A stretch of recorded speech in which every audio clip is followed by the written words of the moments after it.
Roosting and one-footing it. Sleepy language. Unlike humans who crawl into bed at night and pull up the covers, parrots spend the majority of their lives standing on their feet, even while they are asleep. Using their feet all of the time can become tiring, and like any other creature, parrot talons can become sore and swollen if they don't get a break every now and then. There are several ways for parrots to take a load off, and so they can get those much-needed breaks. One-footing it is the term we use when a parrot delicately balances on one foot in order to give the other foot a rest. A bird will draw the unused foot up into the chest where their feathers will keep it nice and warm.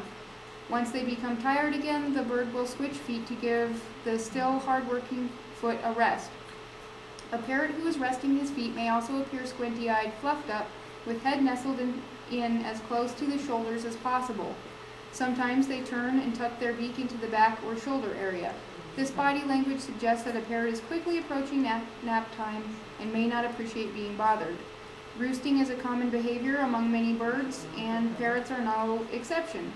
Parrots roost when they sleep by resting their weight on their haunches, flattening their bodies, and laying with their chests close to or touching the ground.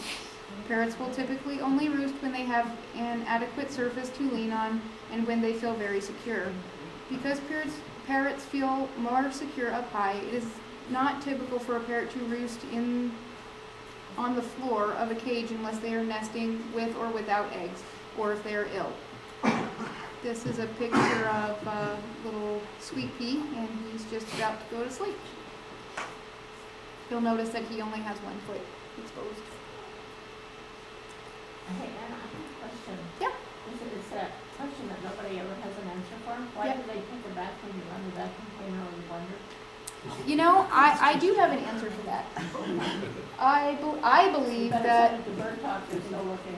I believe that they do that because in the rainforest or their native lands, when it's quiet, there's usually predators around. Everybody's quiet because they're anticipating, a predator. They're either alarm calling or they're quiet. When something really noisy is going on, like a rainstorm or the vacuum cleaner or the blender or something noisy, it's loud. Everybody's loud, so it's safe.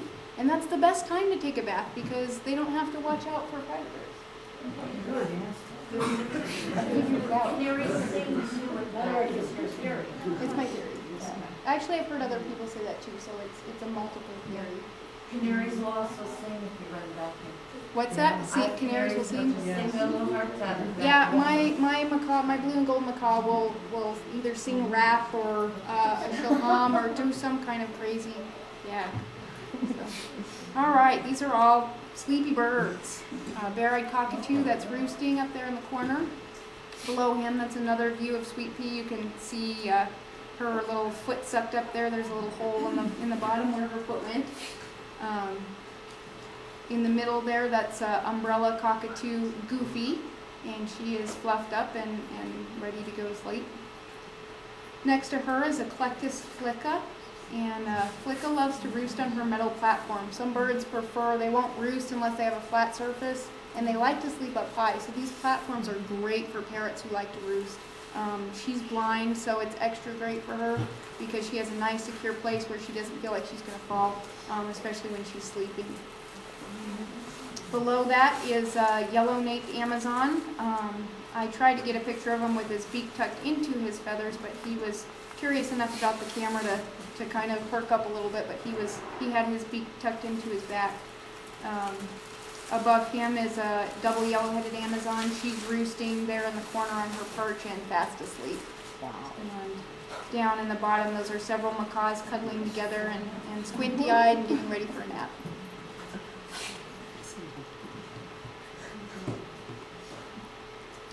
You are the one for me. What? Regurgitation and crop pumping. Some of these pictures are a little gross. If you have to use the bathroom, now would be a good time. When you think of romance, throwing up is probably the last thing on your mind, unless your ultimate display of love happens to involve holding your partner's hair back while she's sick. Personally, this sounds like a terrible date idea to me, but our feathered friends disagree. Birds are designed to regurgitate their food for offspring, and they also practice this ritual with their partner. be it another bird or a special person. The bottom line, if a parrot decides to share his lunch with you, he is trying to talk you into being more than friends.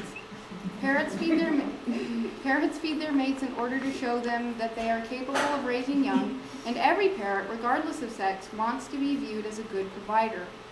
Thankfully, when parrots regurgitate, it is quite unlike our own experiences. Parrots store their food in the crop, where it remains preserved for a short time as it mixes with friendly bacteria to support good health.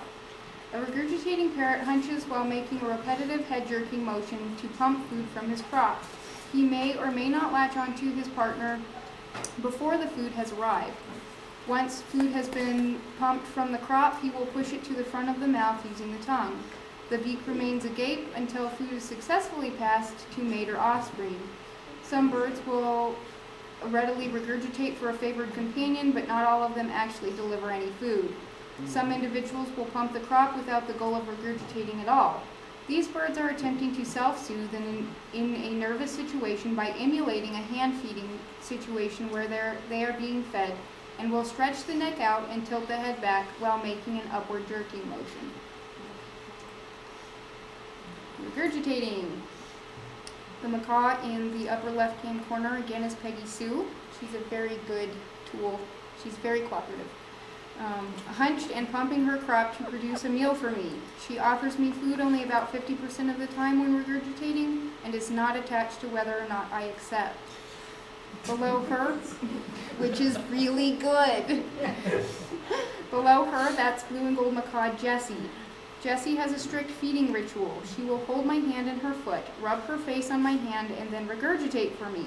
Her movements are more confined and precise. She offers me a meal every time, and she is hurt if I try to pull away from her grip once started. There she is on the left, grabbing my hand in order to put it in her mouth, and the next picture, she is regurgitating for me. Red pellets today. That picture in the corner there, that's Jessie as well, and she is doing a self-soothing gesture. She's self-soothing by simulating a hand feeding. She has assumed the position of a baby bird and is pumping like a chick would, which stimulates feelings of comfort for her. It's like a self-comfort feeding. And I don't know if they actually regurgitate into their mouth and then swallow. I don't know what happens, but that's what it looks like. Sometimes. Sometimes. Sometimes, yeah.